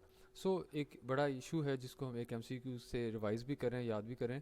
अब अगली बात इसमें और किसी जगह पे हाँ ये जो प्रपोजिशनल एंड है ना डिस्पाइट और इंस्पाइट का कि डिस्पाइट के साथ प्रपोजिशन लगी हो तो गलत होता है और इंस्पाइट के साथ प्रपोजिशन ऑफ ना हो तो गलत होता है. ये बात तो बहुत सिंपल है. कीवर्ड बना के हम इसको भी ट्रेस कर लेते हैं. तो डिस्पाइट के साथ यहाँ कोई प्रपोजिशन नहीं लगी और चार्ली में लगी है वो गलत हो गया. डेल्टा में इंस्पाइट अकेला लगा है ऑफ नहीं है वो गलत हो गया. और बाकी हम दूसरी रीज़न की वजह से पहले ही हम बीटा को घर भेज चुके हैं. Alpha is the right option. MCQ number 39. MCQ number 40. एक हमारे पास रूल है कि अगर दो डिफरेंट हेल्पिंग वर्ब्स यूज़ करें दो डिफरेंट टेंसेस के जिनके साथ different forms of the verbs लगनी हों तो सेंटेंस को पैरेललिज्म में बैलेंस आउट करने के लिए आपको फॉर्म्स भी अलग-अलग लगानी चाहिए. एक तरफ हैज़ है दूसरी तरफ विल है. दो क्लॉजेज आप जोड़ के एक कंपाउंड सेंटेंस बना रहे हैं. तो सिंपल बात है कि हैज़ के साथ थर्ड फॉर्म लगती है विल के साथ फर्स्ट फॉर्म लगती है. तो जब तक हैज़ को उसकी थर्ड फॉर्म और विल को सेपरेट उसकी फर्स्ट फॉर्म नहीं देंगे सेंटेंस बैलेंस में नहीं आएगा. ये पैरेललिज्म का रूल हो गया. टेंस टू टेंस कॉम्बिनेशन का भी रूल हो गया. एमसीक्यू नंबर 40 केमिकल ग्रामर में भी इसकी डिटेल मौजूद है. नेक्स्ट एमसीक्यू हमारे पास है हैविंग. अब फिर आ गया जी हैविंग स्वैम या हैविंग स्वम. तो हमें पता है कि वर्ब की थर्ड फॉर्म हमने यूज़ करनी है स्विम स्वैम स्वम. अभी मैं बोल रहा था हैविंग के बाद वर्ब की थर्ड फॉर्म पुट करते हैं हम. तो having swum 2/3 of the distance across the English channel Dixon could not give up. अब गिव इन नहीं आएगा उसका मीनिंग नहीं चाहिए. गिव अप का मतलब हमें पता है कि ये चीज़ को छोड़ देना हिम्मत हार जाना वगैरह. तो beta is the only choice which is the right option. और 2/3 नहीं है चूँकि ऑफ से पहले नाउन हमारा हेड नाउन उसके साथ 2 लगा हुआ है तो वो ऑटोमेटिकली 1 के अलावा कोई भी वर्ड 1 से अलावा 2 3 4 किसी भी काउंटेबल नाउन के साथ लगेगा तो वो काउंटेबल नाउन प्लूरल ही होगा. तो 2/3 आएगा यहाँ पे. MCQ number 41 beta is the right option. जितनी वाटर बॉडीज़ हैं एक्सेप्ट लेक्स उनके साथ दाल लगता है इसलिए इंग्लिश चैनल जो फ्रांस और इंग्लैंड के दरमियान में जो पानी का छोटा सा एरिया है उसको इंग्लिश चैनल कहेंगे और जब सेंटेंस में यूज़ करेंगे तो द इंग्लिश चैनल कहेंगे. MCQ number 42 the padding helps prevents soreness. तो हेल्प्स के बाद हमने पॉजिटिव के तौर पे जब हेल्प को यूज़ करेंगे तो आगे बेयर इन्फिनेटिव यूज़ करेंगे फॉर्मल चॉइस में. जब इनफॉर्मल में है तो टू और वर्ब की फर्स्ट फॉर्म लग सकती है लेकिन हम ब्रिटिश क्लासिकल इंग्लिश में ये बात तय कर लें कि हेल्प के बाद help as a positive use होगा तो आगे बेयर इन्फिनेटिव आएगा. इसका एमसीक्यू पहला एमसीक्यू था स्पॉट द एरर का शायद अभी हमने जो डिस्कस किया है उसमें. सो दो जगह पे हमारी वैल्यूशन हो रही है. हेल्प्स के बाद बेयर इन्फिनेटिव की हेल्प एज अ पॉजिटिव के तौर पे और दूसरा लेट आएगा या लेट्स आएगा. लेट यहाँ पे मेन वर्ब है. जिस तरह यहाँ हेल्प्स मेन वर्ब है टेंस को जो शो करता है वर्ब वो मेन वर्ब होता है. ये प्रेजेंट इंडेफिनिट शो कर रहा है तो उसके इक्वल में ये भी प्रेजेंट इंडेफिनिट होगा और सब्जेक्ट सेम होने की वजह से दोबारा नहीं लिखा गया. इस वजह से इसको रिपीटेशन इज अवॉइडेड का प्रिंसिपल कह के भी हम इजीली अंडरस्टैंड कर सकते हैं कि पैडिंग दोबारा क्यों नहीं लिखा. सो लेट्स जो वर्ब है प्रेजेंट इंडेफिनिट का है, और लेट नहीं आएगा, लेट्स आएगा, चूँकि सब्जेक्ट दोनों का सेम होने की वजह से सिंगुलर है, दोनों वर्ब सिंगुलर होंगे। ओके, लेट्स यू स्पेंड, वो पहली बात हमें पता है कि लेट के 2-3 रूल्स हैं छोटे छोटे। लेट के बाद ऑब्जेक्टिव केस आता है, लेट के बाद बेयर इन्फिनेटिव यूज़ करते हैं, और लेट अगर किसी को कोई चीज़ उधारी देनी हो आपने तो लेट टू कह के उसको हम यूज़ करते हैं रेंट आउट करने के लिए चीज़ को। जैसे Mrs Wicket let to Mr Chips a house वगैरह, ऐसे का एक सेंटेंस मेरे माइंड में आ गया। एमसीक्यू नंबर 42, डन जी alpha is right option, positive verb से भी था और लेट का यूसेज भी चेक हो रहा था। MCQ number 43, Bob wanted to finish his homework completely okay before his mother has come. Wanted और हैज़ सेंस नहीं दे रहे, दोनों हम ये देख रहे हैं। अगर ज़्यादा माजी में काम होता हो तो वो वांटेड टू फिनिश वाला होता, अगर वहाँ हैड लगता होता तो ठीक था, लेकिन वहाँ तो सब में ही वांटेड है, इसलिए दूसरे सेंटेंस में जो मदर के आने का काम है वो बाद में होने की उम्मीद है उसको, इसलिए केम पे ही रुकेंगे। Charlie is the right option for MCQ number 43। MCQ number 44, the doctor informs us that my aunt has not and never will recover from the fall. बिल्कुल वही बात जो भी हमने कही है कि जब दो डिफरेंट हेल्पिंग हाउस दोनों साइडों पे हों, दोनों डिफरेंट डिमांड कर रहे हों कि मेरी फॉर्म और है उसकी फॉर्म और है, तो उनको उसी तरह इजी रखें कि आप हैज़ नॉट रिकवर्ड लगाएंगे और विल रिकवर दोनों तरफ सेपरेट सेपरेट फॉर्म्स देके। हालांकि रिपीटेशन वाला प्रिंसिपल, रिपीटेशन इज़ अवॉइडेड वाला प्रिंसिपल यहाँ अप्लाई नहीं हो रहा, क्योंकि फिर बैलेंस आउट करना है सेंटेंस को, जो असल हमारा काम है वो अलग-अलग फॉर्म्स लगाने से ही हो सकता है। यानी आप ये नहीं कह सकते कि भाई रिकवरी तो वर्ड तो सेम है ना दोनों तरफ, तो एक ही दफ़ा लिख लें दूसरी दफ़ा ना लिखें, ऐसे नहीं हो सकता, क्योंकि विल फर्स्ट फॉर्म और हैज़ थर्ड फॉर्म को अलग मांग रहे हैं। MCQ number 45, though he had awakened before the birds began to twitter. सुबह जो वो बंदा परिंदों के चहचहाने से पहले उठ जाता है, तो पहले कौन सा काम हुआ, वो हैड अवेकन्ड वाला हुआ। ही ले इन बेड, अब ले और लाई में फ़र्क है। जैसे मैं सिंपल करें इसको बात को, ले जो है वो लाई की सेकंड फॉर्म है, लाई ले लेन, यह है एक चीज़ का एक जगह पे पड़े होना। एक बंदा अपने बेड पे लेटा हुआ है तो लाई ले और लेन बोलेंगे। जबकि एक चीज़ आप रख रहे हैं किसी जगह पे तो फिर पहली फॉर्म होगी ले, दूसरी लेड और तीसरी भी लेड होगी। उसका मतलब होता है टू पुट, और जो लाई है LIE लाई, जिसकी यहाँ सेकंड फॉर्म यूज़ हो रही है, चूँकि पीछे पास्ट हो चुका है, पहले पास्ट परफेक्ट आ चुका है और वो ज़्यादा माजी में काम हुआ है, तो माजी करीब के लिए जो काम होगा उसमें अब हम सेकंड फॉर्म यूज़ करेंगे, पास्ट इंडेफिनिट। अब सोचें ये कौन से वाले वर्ब की सेकंड फॉर्म है, तो लाई की सेकंड फॉर्म है, क्योंकि बंदा अपने बेड पे लेटा हुआ था, लेट जाता है, उसके बाद ये काम करने के बाद until long after the sun had risen, तो द सन है और ओके राइजन वर्ब की थर्ड फॉर्म हैड के साथ लगी हुई है। सारा कुछ बैलेंस हो गया। एमसीक्यू नंबर 45 सिर्फ 40 में बैलेंस हुआ। MCQ number 46, he is the only one of my older relatives, one of the is always followed by noun plural, तो रिलेटिव नहीं आएगा, ये कैंसिल आउट हुआ। घर गया, हु हैव नेवर, तो देखें ज़रा हमने जो रूल्स पढ़े हैं उनको ज़रा फ़ौरन कैप्चर करें, क्योंकि वन ऑफ द बहुत इंपॉर्टेंट कीवर्ड है। वन ऑफ द के बाद नाउन प्लूरल आता है, वर्ब सिंगुलर आता है। वन ऑफ द के बाद WH क्लॉज का वर्ब प्लूरल होता है, लेकिन अगर ओनली वन ऑफ द हो जाए तो सारे वर्ब्स डिपेंडेंट क्लॉज का भी और इंडिपेंडेंट क्लॉज का भी सिंगुलर होंगे, इसलिए यहाँ हैव नहीं आ सकता। अल्फ़ा को पहले हमने भेज दिया चूँकि नाउन सिंगुलर था, बीटा को हमने घर इसलिए भेजा चूँकि हैव वहाँ पे रिलेटिव्स को, हालांकि हमें नॉर्मल रूल के मुताबिक तो हु विच और दैट से पहले वाला वर्ड देखा जाता है जो प्लूरल है, लेकिन हम पीछे ये बात कह चुके हैं कि ओनली बंदा ही एक है वहाँ पे, ओनली वन है, इसलिए सारे वर्ब सिंगुलर होंगे। इसलिए चार्ली और डेल्टा को आगे बढ़ाना पड़ेगा। इन दोनों में डिफरेंस चेक करें और बताएं। हु हैज़ नेवर क्रिटिसाइज्ड, हाँ क्रिटिसाइज के बाद डायरेक्ट ऑब्जेक्ट आता है, criticise on my test in music नहीं आएगा, criticise my test in music आएगा। ही क्रिटिसाइज मी होगा, ही क्रिटिसाइज ऑन मी नहीं होगा। Charlie is the right option for MCQ number 46।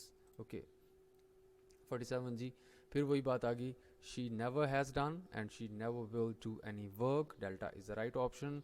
Okay MCQ number 48, the sergeant had many close calls and he had even once been left for dead by the enemy, उसको dead समझ के enemy ने छोड़ दिया। Had many close calls, नहीं मरने के करीब करीब बहुत सारे उसको बुलेट्स करीब से गुजरती रही। इसका मीनिंग ये है, जो मीनिंग थोड़ा सा मैं एलेबरेट कर दूँ, हालांकि ज़रूरत नहीं होती ग्रामेटिकल क्वेश्चन में, हमें असल मीनिंग की ज़रूरत होती है सेंटेंस कंप्लीशन में, जहाँ वोकेबलरी को हमने एडजस्ट करना है, मीनिंग की बेस पे एडजस्ट होती है। बाकी यहाँ पे थोड़ा बहुत मीनिंग पता लग जाए, असल रूल्स की बेस पे आना पड़ता है। अब हैड दो दफ़ा क्यों आता है, और नॉर्मली तो हम बचपन से आज तक एक ही दफ़ा यूज़ करते रहे, तो इसलिए दो दफ़ा हैड लगा हो तो हमें ऑकवर्ड फील होता है, जबकि इसकी बड़ी सिंपल सी सेंस है कि एक हैड लगा हो तो पोजेशन शो होता है, और अगर दो हैड लगे हों तो पोजेशन नहीं एक्टिविटी शो होती है। The sergeant had many close calls, कि उस पर अटैम्प्ट्स हुई थी उसको मारने की, उसको बुलेट के ज़रिए या किसी भी तरीके से उसको फायर करके वो बच गया, बहुत सारे उससे निशाने उस पर जो लगे वो ख़ता हो गए, और फिर उसके बाद जो लोग उसके एनिमी ने उनको छोड़ दिया।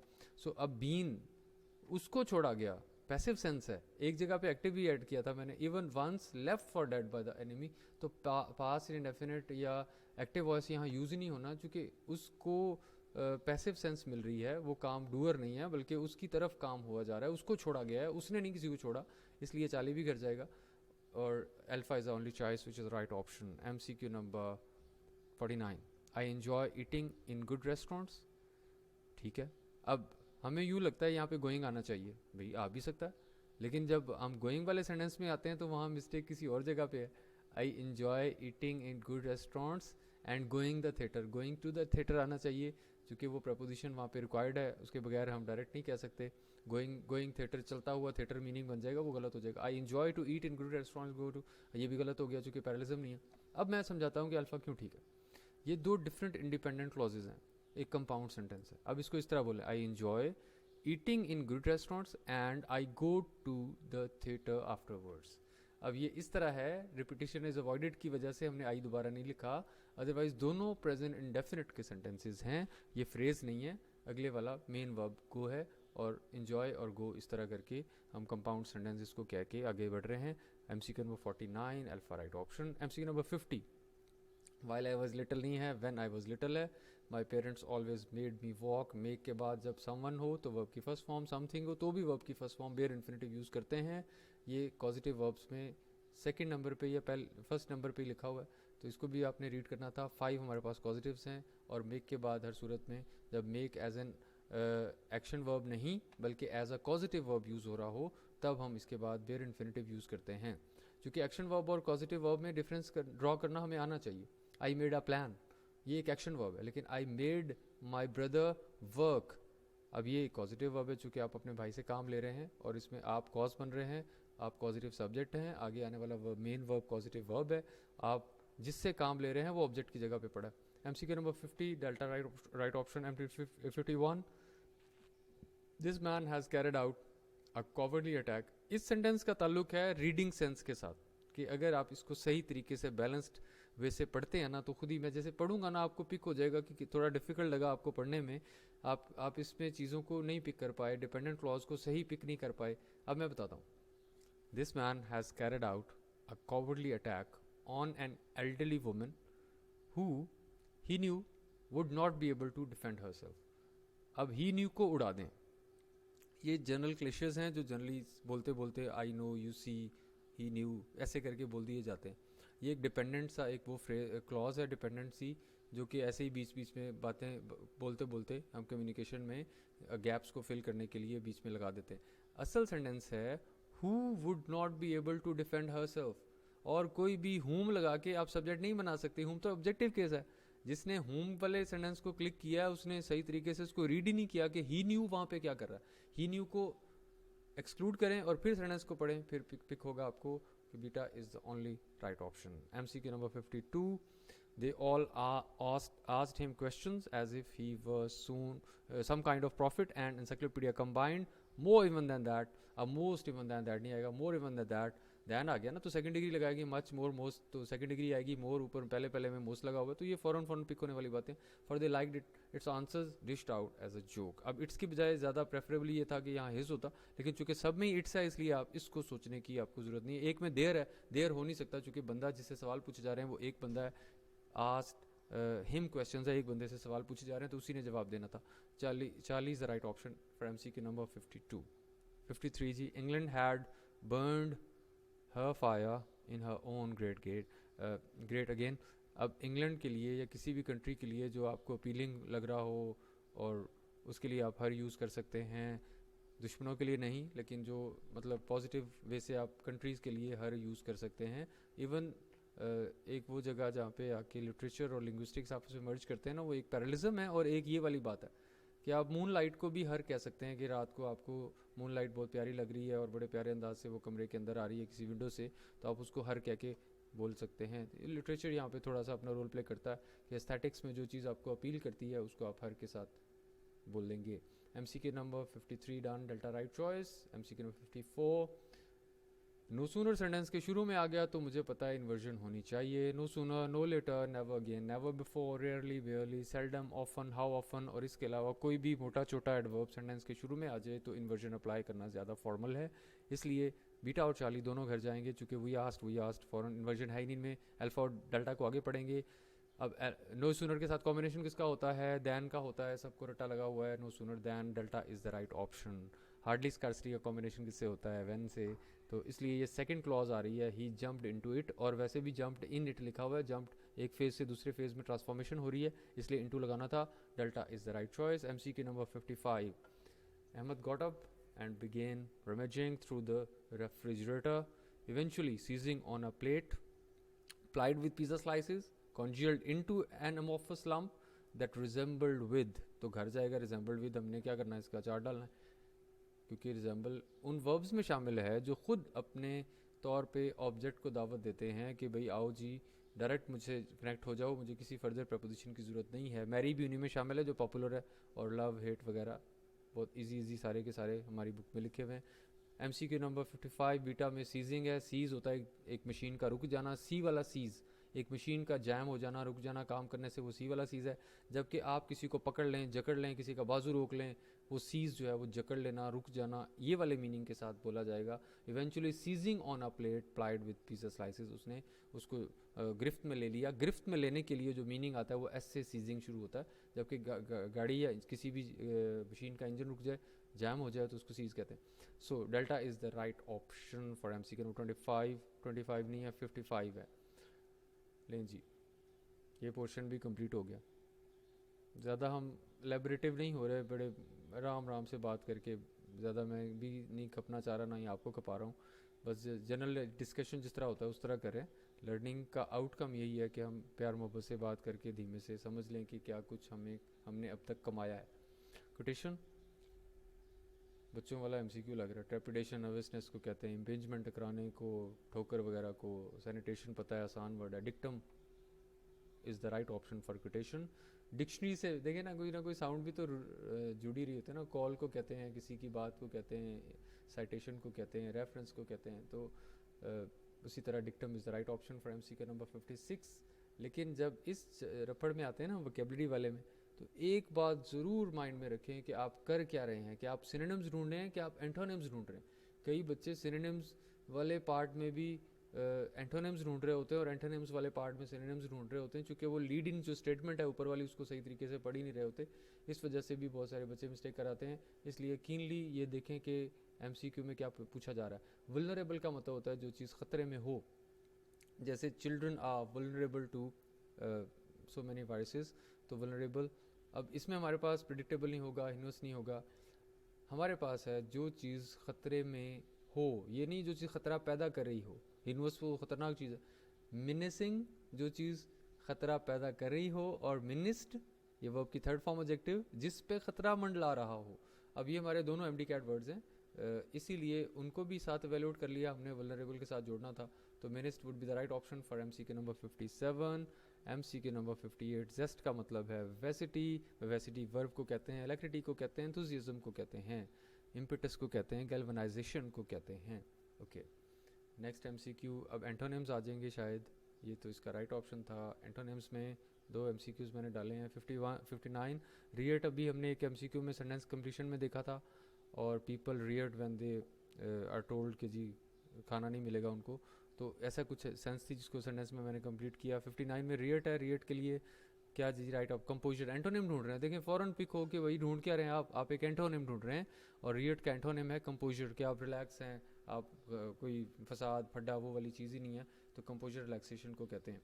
नेक्स्ट MCQ लास्ट हमारे पास है जी, कौन सा, हाँ, टॉम फुलरी कहते हैं अहमकानापन को, फुलिशनेस को, तो यहाँ उसका एंटोनिम चाहिए, तो पर्सपिकेसिटी होगा। पर्सपिकेशियस कहते हैं वाइज को, सगेसिटी को कहते हैं परसेप्शन से समझने बनना है, तो पर्सपिकेशियस वाइज, और पर्सपिकेसिटी इसका राइट सिनोनिम होगा। तो सिनोनिम नहीं एंटोनिम होगा, अपोजिट मीनिंग जो ढूंढ रहे थे इसलिए, अदरवाइज सिनोनिम तो फुली पड़ा हुआ ना यहाँ पे। तो ये हमारा पोर्शन सारा कंप्लीट हो गया। एक मोमेंट के लिए इसको रिवाइज करते हैं ताकि हम इस पेपर को निचोड़ भी लें। रिवाइज करने से पहले ना थोड़ा सा दो बातें मेरी सुन लें। पहली ये कि एक स्टूडेंट, जो अच्छे स्टूडेंट की डेफिनेशन है, उसमें दो क्वालिटीज़ उसकी सबसे टॉप पे होती हैं। सबसे पहली क्वालिटी होती है कि क्या वो इंडिपेंडेंट रीडर है या नहीं। इंडिपेंडेंट रीडर वो होता है जो खुद अपने दिली लगाव के साथ किताब के साथ जुड़ता है, किसी प्रेशर या किसी पनिशमेंट के डर से नहीं किताब को हाथ लगाता। तो सबसे पहली रिस्पॉन्सिबिलिटी आजकल के दिनों में आपकी ये है कि आप एक स्टडी टेबल अच्छा सा सेट करें, लैंप लगाएं और उसको डेकोरेट करें और उसके साथ अपना दिल लगाएं और बुक्स के साथ जुड़ जाएं। और दूसरी जो एक स्टूडेंट की क्वालिटी होती है वो कि टीचर की बात को कितना वो ऑनर देता है। जितना वो एक टीचर की बात को ऑनर देता है उतना वो बड़ा स्टूडेंट और बड़ा कैरियर बिल्डर बन जाता है।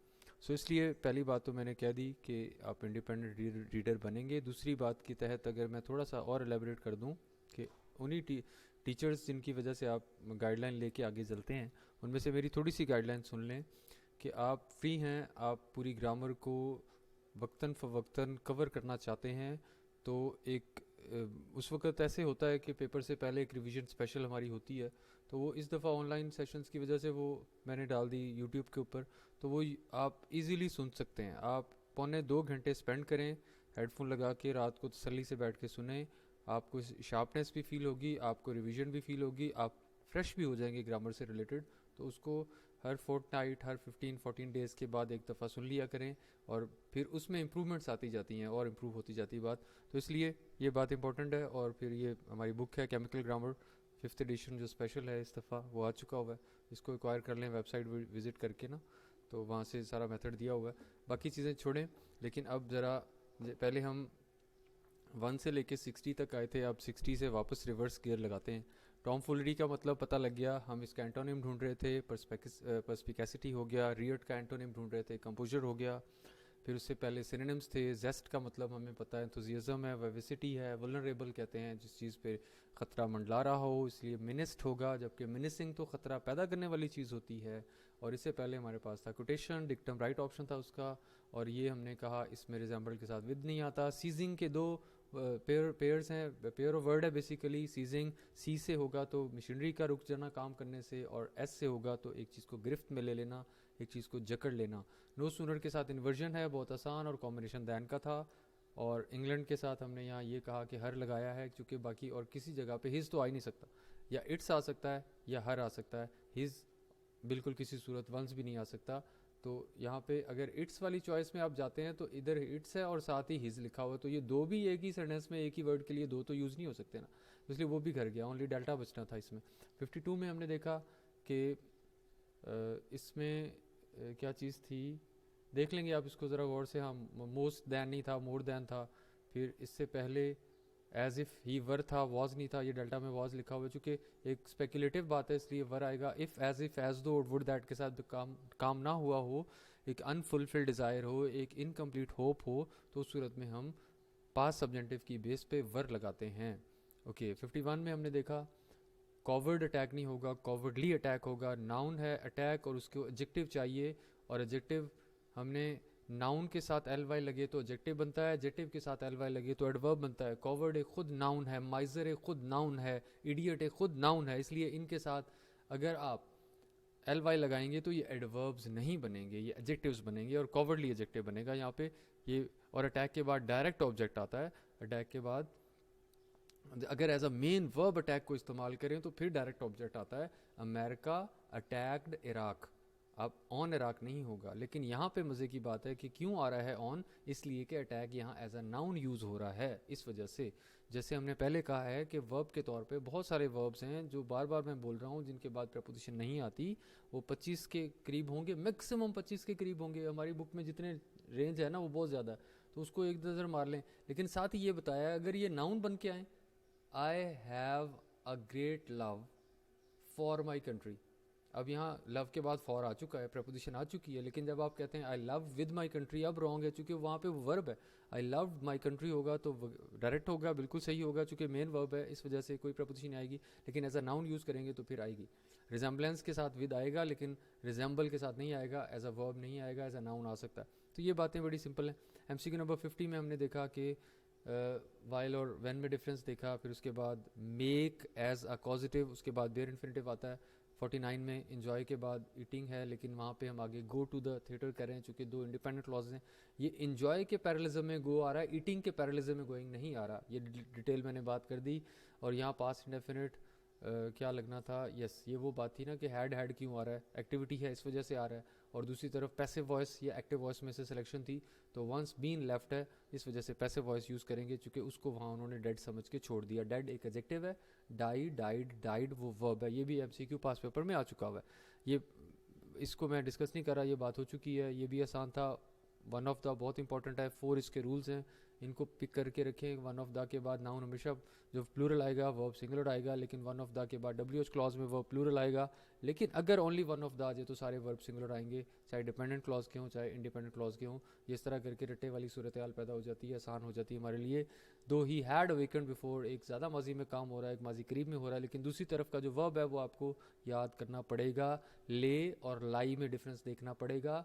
एक चीज़ एक जगह पड़ी हुई है तो लाई, ले, लेन।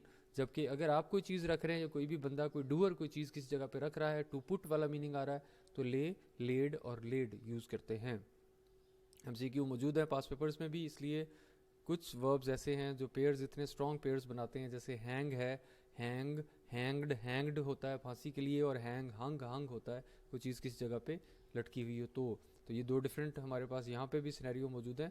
तो इन पेयर्स में हमारे पास बुक में जो केमिकल ग्रामर में डिटेल मौजूद है, सिंगल वर्ड चॉइस में 33 सिंगल वर्ड चॉइसेस मौजूद हैं जो पास पेपर्स में भी रही हैं, और इनको एक नज़र मारने से हमारी जो सिक्स सेंस है बहुत तेज़ हो जाती है। The doctor informs us that my aunt has not recovered, ये भी बात आसान थी, तो ये भी बात आसान थी। सारी बातें अब आसान आसान लगेंगी। ये इंपॉर्टेंट एमसीक्यू इस तरह था, पैडिंग हेल्प्स प्रिवेंट सॉरनेस, ठीक है। उसके बाद लेट्स दूसरा मेन वर्ब आ गया। ये देखें, द पैडिंग हेल्प्स, तो इसी तरह the padding let's you spend, तो सब्जेक्ट सेम है, वर्ब दोनों तरफ डिफरेंट है। तो ये प्रेजेंट डेफिनेट है तो दूसरा भी प्रेजेंट डेफिनेट का होगा, ये सिंगुलर है तो दूसरा भी सिंगुलर होगा, चूंकि हमारा सब्जेक्ट सिंगुलर है इस वजह से। ओके इससे पहले क्या था, हैविंग स्वम है, वर्ब की थर्ड फॉर्म हैविंग के बाद यूज़ करते हैं। 2/3 आएगा, 2/3 नहीं आएगा, ऑफ से पहले हम लिख रहे हैं इसलिए, और द इंग्लिश चैनल होगा। फिर उसके बाद गिव इन नहीं है, गिव अप है। ये भी वही बात आ गई, दोनों तरफ अलग-अलग फॉर्म्स लगाने वाली। हैविंग लॉस्ट वर्ब की थर्ड फॉर्म, ये बात इंटेंस इसलिए कि इंटेंस काम अभी होना है, इसलिए आगे इन्फिनेटिव आएगा, जेरेंटिव नाउन नहीं आएगा। इसके अलावा the book that you see lying on the table, अब यहाँ वो कौन से वाला लाई यूज़, LIE, लाई की जेरेंटिव जो फॉर्म है, फोर्थ फॉर्म है वो LYING है, जबकि ले एक चीज़ को एक जगह पे रखना, उसकी फोर्थ फॉर्म LAYING है। तो बुक पड़ी हुई है टेबल के ऊपर, किसी ने रखने का इशारा नहीं है, बल्कि बुक पड़ी हुई है, वो किताब जो सामने टेबल पे पड़ी हुई है, इसलिए लाई की फोर्थ फॉर्म लाइंग लगाएंगे।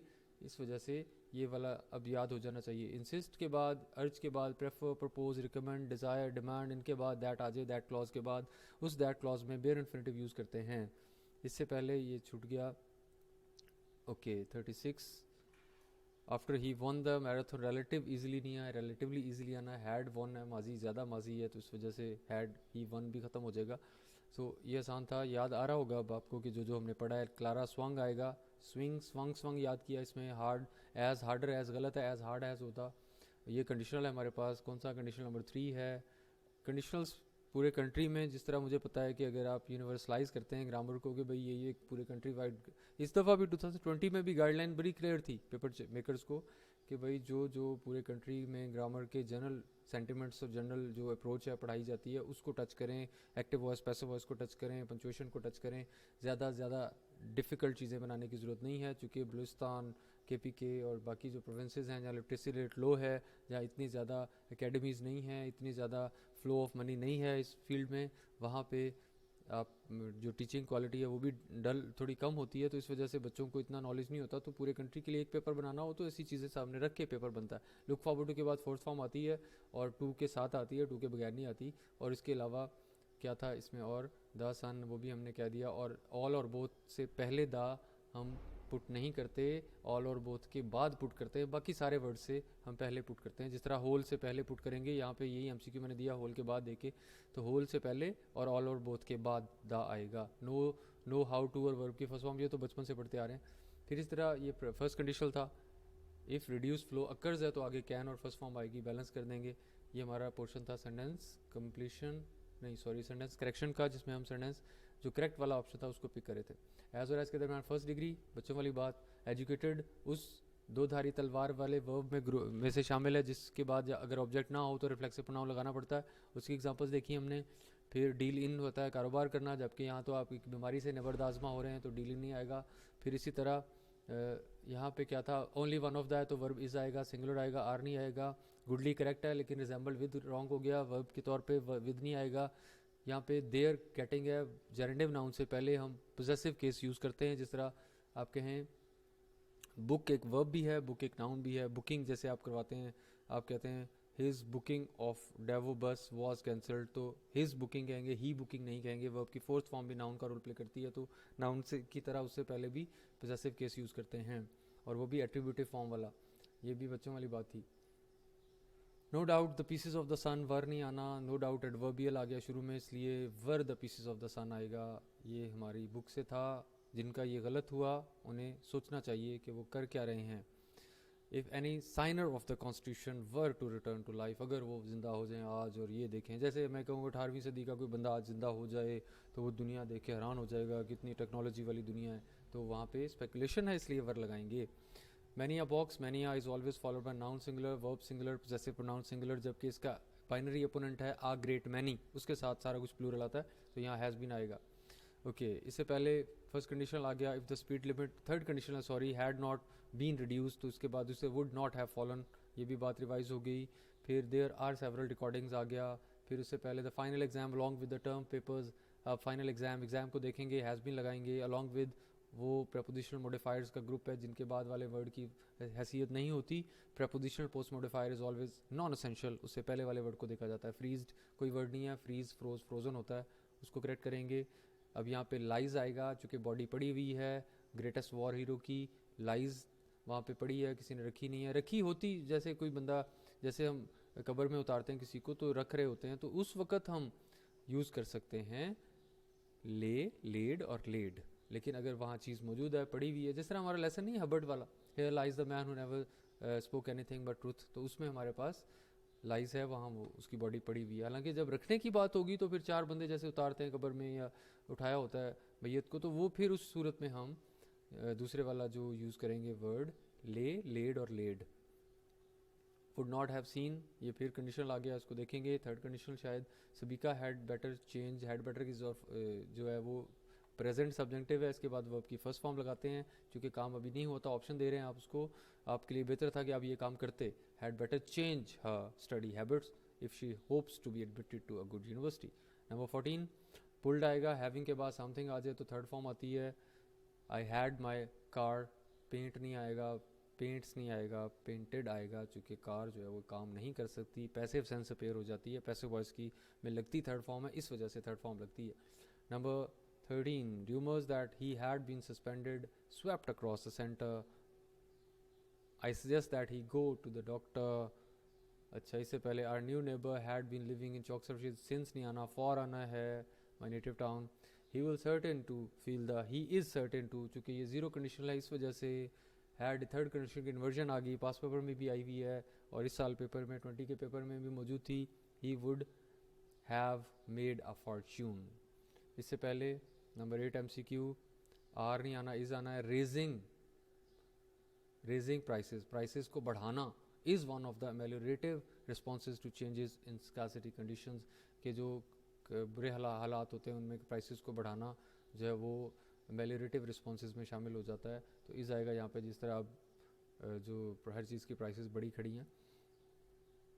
ओके अटैक से पहले बी की फॉर्म आ जाए, आगे वर्ब की फोर्थ फॉर्म, और यूज टू से पहले बी की फॉर्म आ जाए तो आगे फोर्थ फॉर्म लगती है क्या। अच्छा हेल्प के बाद बेयर इन्फिनिटिव आएगा, हेल्प मी रिलैक्स आएगा। ये हमारा पोर्शन ये भी कंप्लीट हुआ। जल्दी जल्दी इसको भी देख लें। क्विर्क आना था यहाँ पे, क्विर्क ऑफ द इलेक्टोरल सिस्टम, चूँकि स्टूपिड लिखा हुआ है पीछे, पीपल रीड बोल दिया 2 दफ़ा। फिर फोटोग्राफियर है, ये हमारी बुक की लाइन, और यहाँ पे वेंचर्ड, चूँकि आप एक मिशन कंप्लीट करना चाहते हैं, एक एक्शन लेके आ रहे हैं उसके साथ, मिशन के साथ, तो रिप्रोचफुल है, तनकीद, डांटना डपटने को कहते हैं। तो अगर अम्मी जान बैठी हों साथ और आप गाड़ी रैशली चला रहे हों या मोबाइल यूज़ कर रहे हों तो थोड़ी बहुत डांट डपट तो बनती है। तो डांट से भरी हुई नज़र उन्होंने अपने बेटे पे डाली है, इसलिए। लें जी, ये हमारा एंड हो गया लेक्चर का। अपना डाटा भी अच्छा सा एक्वायर करें और रिविजन्स सुनते रहें। रिविजन्स सुनेंगे नहीं तो आपका जो सालों का काम है वो मिनटों में नहीं हो सकेगा। पौने 2 घंटे की वो रिविजन सुने, ये इन 1-2 दिनों का आपका काम है, ताकि आपकी ग्रामर फ्रेश हो जाए, चूँकि कोर्सेज नियरली आपके काफ़ी हद तक आगे बढ़ चुके हुए हैं। Thank you very much. अल्लाह हाफिज़।